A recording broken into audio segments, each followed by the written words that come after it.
చేశారు. అట్లాగే లోతుగా చదివితే ఒక రోజు కాదు ఒక నెల రోజులు చదివిన ఆయన జీవిత చరిత్రను పూర్తి చేయలేము. మాకున్న జ్ఞానంతో చెప్తున్నాం. ఎందుకంటే అంత పెద్ద గొప్ప మేధావి డాక్టర్ బాబాసాహెబ్ అంబేద్కర్ గారు. ఆయన గురించి ఎంత తక్కువ మాట్లాడుతున్నా కూడా అది ఒడవదు.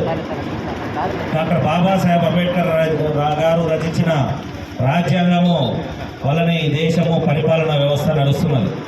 చాలామంది రాజకీయ పార్టీలు వివిధ హోదాలలో ఉన్న వ్యక్తులు కూడా ఆయనను కీర్తిస్తుంటే తట్టుకోలేక ఏదో రకంగా అవమానించే ప్రయత్నం చేస్తున్నారు.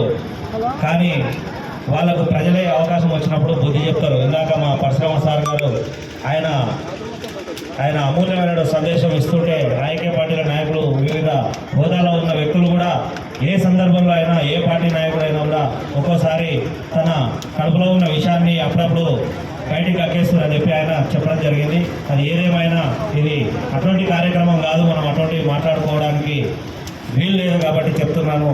మిత్రులారా, ఆయన రాజ్యాంగం రచించిందంటే ఒక మానవాళికి కాదు, వన్యప్రాణులకు సైతం, అడవిలో ఉండే వన్యప్రాణులకు, క్రూర మృగాలకు కూడా జీవించేటువంటి హక్కు, వాటి పరిరక్షణ కూడా భారత రాజ్యాంగంలో పొందుపరిచినటువంటి గొప్ప మహనీయుడు డాక్టర్ బాబాసాహెబ్ అంబేద్కర్. ఆయన జయంతిని మనము ఈ సందర్భంగా చేసుకుంటున్నందుకు, కార్యక్రమంలో మమ్మల్ని కూడా ఆహ్వానించినందుకు మీ అందరికీ కూడా హృదయపూర్వక నమస్కారాలు తెలియజేసుకుంటూ నాకు ఇచ్చిన అవకాశాన్ని ముగిస్తా ఉన్నాను. జై భీమ్, జోహార్ డాక్టర్ బాబాసాహెబ్ అంబేద్కర్.